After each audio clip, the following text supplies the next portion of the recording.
मैं रवीश कुमार। अच्छा था या अजीब था, आप तय कीजिए। जिस जगह पर संसद के नए भवन का उद्घाटन हुआ उससे थोड़ी ही दूरी पर राष्ट्रपति भवन है, मगर राष्ट्रपति नहीं बुलाई गई, लेकिन उनका लिखा हुआ भाषण राज्यसभा के उपसभापति ने जरूर पढ़ा। जबकि उसी नए सदन में पूर्व राष्ट्रपति रामनाथ कोविंद बुलाए गए थे। नए भवन से थोड़ी ही दूर पर उपराष्ट्रपति भी रहते हैं, मगर उन्हें भी नहीं बुलाया गया, जबकि उनका लिखा हुआ भाषण भी उपसभापति ने ही पढ़ा। इन दोनों का लिखा हुआ संदेश आ गया, मगर किस परंपरा और विधान में लिखा है कि आज के दिन इन दोनों की मौजूदगी नहीं हो सकती थी। हम आज के वीडियो में मीडिया के कवरेज के दौरान जिस तरह की छवि गढ़ी गई है उसके बारे में बात करेंगे, लेकिन जंतर मंतर पर जो हुआ है उस पर पहले थोड़ी बात जरूरी है।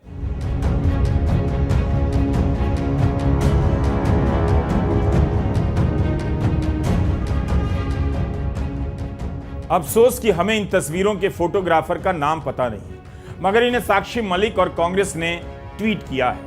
इन तस्वीरों को देखकर क्या कोई भी कह सकता है कि सेंगोल के आदर्शों का पालन हुआ है? क्या यही नीति परायणता है? अपने साथ कथित रूप से छेड़खानी और यौन शोषण करने वाले भाजपा सांसद की गिरफ्तारी की मांग को लेकर ये महिला खिलाड़ी धरने पर बैठी थी और उनके समर्थक भी। इनके साथ आज ये बर्ताव हुआ है। आज ही साक्षी मलिक ने ट्वीट में लिखा है कि पीएम कहते हैं कि भारत मदर ऑफ डेमोक्रेसी है और फिर खिलाड़ियों की गिरफ्तारी होती है। क्या यही मदर ऑफ डेमोक्रेसी है?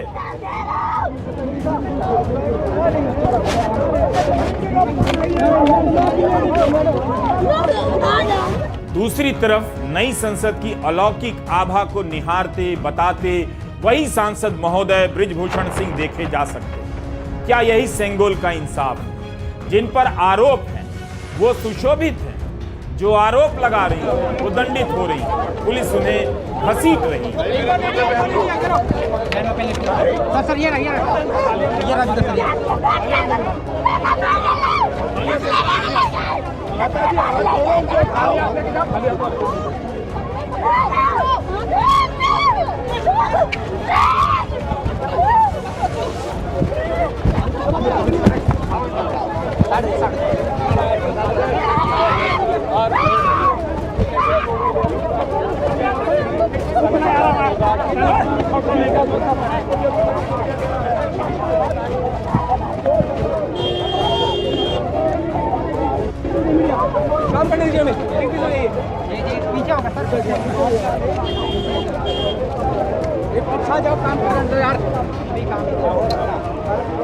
आपको यह भी तय करना है कि जंतर मंतर पर ओलंपिक खिलाड़ियों के साथ जो हुआ है वो आज के गर्व वाले दिन को कितना महान बनाता है, और जो राष्ट्रपति के साथ हुआ है उससे आज का दिन कितना गौरवशाली बन जाता है। हम आज के वीडियो में आगे चलकर जंतर मंतर पर खिलाड़ियों के साथ जो हुआ उस पर भी बात करेंगे। आप पूरा वीडियो ध्यान से देखिए। आज के आयोजन और जंतर मंतर पर जो हुआ है दोनों को साथ साथ देखना और समझना आपके लिए बहुत जरूरी है।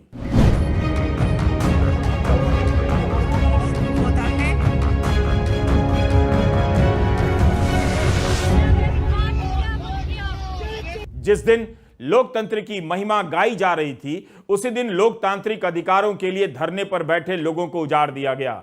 23 अप्रैल से धरने पर बैठी हैं, मगर इसके लिए आज के ही दिन को चुना गया। ओलंपिक खिलाड़ी साक्षी मलिक ने ट्वीट किया है कि सभी पहलवानों और बुजुर्ग माताओं को हिरासत में लेने के बाद अब पुलिस ने जंतर मंतर पर हमारा मोर्चा उखाड़ना शुरू कर दिया है। हमारा सामान उठाया जा रहा है। ये कैसी गुंडागर्दी है? ये वीडियो भी साक्षी ने ट्वीट किया है। संसद भवन से थोड़ी दूरी पर यह सब हुआ। हम इस पर आगे बात करेंगे। संसद के नए भवन का उद्घाटन हो गया। इस दौरान गोदी मीडिया के कवरेज का भी अलग से अध्ययन कीजिए, किया जाना चाहिए। किस तरह के शब्दों का इस्तेमाल हुआ है इस पर भाषा के विद्वान गौर करें, और आप भी, कि दिव्य, भव्य और गौरवान्वित जैसे विशेषणों से उनकी भाषा कितनी खोखली लग रही थी। इनके इस्तेमाल से दिक्कत नहीं है, लेकिन जब इतना बढ़ चढ़ कर किया ही जा रहा है तो फिर इसे विस्तार भी दे सकते थे कि क्या दिव्य है और क्या भव्य है। केवल दिव्य दिव्य भव्य भव्य चिल्लाए जा रहे थे। प्रधानमंत्री ने ही अपने ट्वीट में भव्य और दिव्य का इस्तेमाल किया।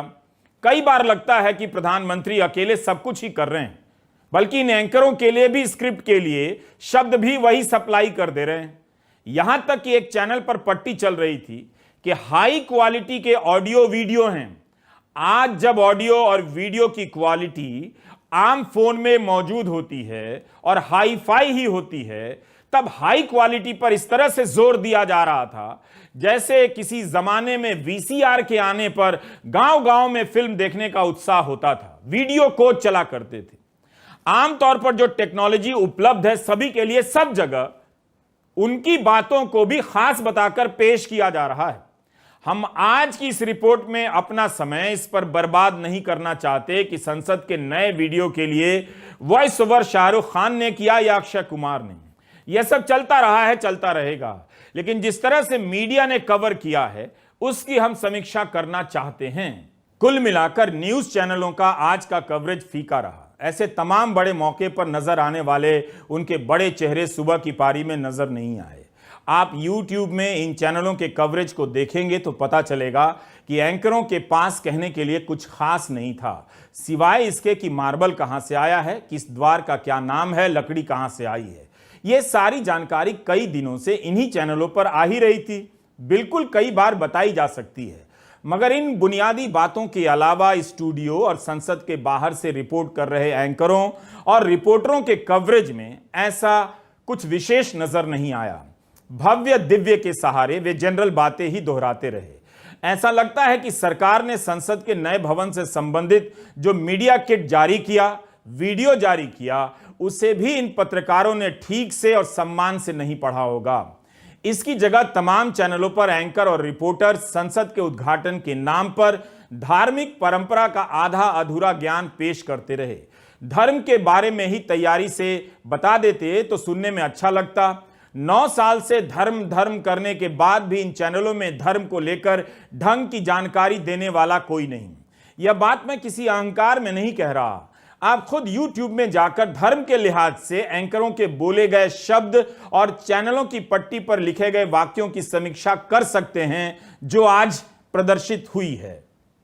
हम समझते हैं कि आम जनता भाषा की इन बारीकियों को नहीं समझ पाएगी, लेकिन मीडिया किस तरह से अपने कवरेज से जनता के दिमाग में प्रोपेगेंडा ठेलता है, इसे समझना मीडिया पढ़ाने वालों, पत्रकारों और आप दर्शकों के लिए बहुत जरूरी है।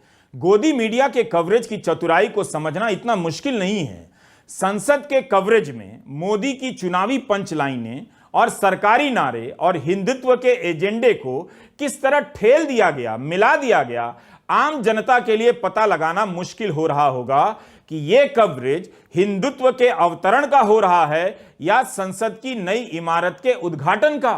कई चैनलों पर विश्लेषक के रूप में संसदीय परंपरा के ज्ञानी के साथ साथ साधु संत और धार्मिक मठों के प्रमुख भी बुलाए गए, बिठाए गए। तो कुल मिलाकर फर्क करना मुश्किल होता रहा कि कार्यक्रम किस चीज का है, धर्म के महिमा मंडन का या संसदीय परंपरा के महिमा मंडन का। जैसे इस चैनल के स्क्रीन पर अचानक से एक अकेला सब पर भारी फ्लैश होने लगा। इसका क्या मतलब है? एक अकेला सब पर भारी का संसद के उद्घाटन से क्या संबंध है? क्या एक पत्रकार की भाषा है? बीजेपी के नेता बोलें तो बात समझ में आती है, लेकिन एक चैनल बोल रहा है कि एक अकेला सब पर भारी। किसी को यह भी अजीब नहीं लगा कि बार बार जोर दिया जा रहा है कि संसद के नए भवन का निर्माण प्रधानमंत्री की देखरेख में हुआ और अपने ही बनाए इस भवन के उद्घाटन में प्रधानमंत्री मुख्य अतिथि भी हैं। ऐसा कभी आपने सुना? इस तरह से आज के कवरेज को देखेंगे तो काफी कुछ सीखने को मिलेगा। अखबार पढ़ लेने से अखबार पढ़ना नहीं आ जाता है, ना टीवी खोलकर देख लेने से टीवी देखना आ जाता है। एक चैनल ने अपनी पट्टी पर एक भारत श्रेष्ठ भारत का नारा भी ठेल दिया। आप जानते हैं किसका है, लेकिन बताइए इसका संसद के उद्घाटन से क्या संबंध है? कुल मिलाकर मैं ये कहना चाहता हूं कि काश आज के दिन के कवरेज में संसदीय परंपराओं की जानकारियां दी गई होती तो मीडिया इस लोकतंत्र को समृद्ध करने का काम करता। अब हम आपको कुछ चैनलों की पट्टी पर लिखी गई चंद सूचनाओं का उदाहरण देना चाहते हैं और आपको बताना चाहते हैं कि प्रधानमंत्री मोदी की सरकार के स्लोगन को आज के उद्घाटन में किस तरह से मिक्स किया गया, इसका मीडिया के छात्रों को अध्ययन करना चाहिए। तब दिखेगा कि संसद को लेकर कितनी जानकारी दी गई और प्रधानमंत्री के नारों को कितनी जगह मिली। इस तरह कवरेज को देखते हुए उनके राजनीतिक अभियानों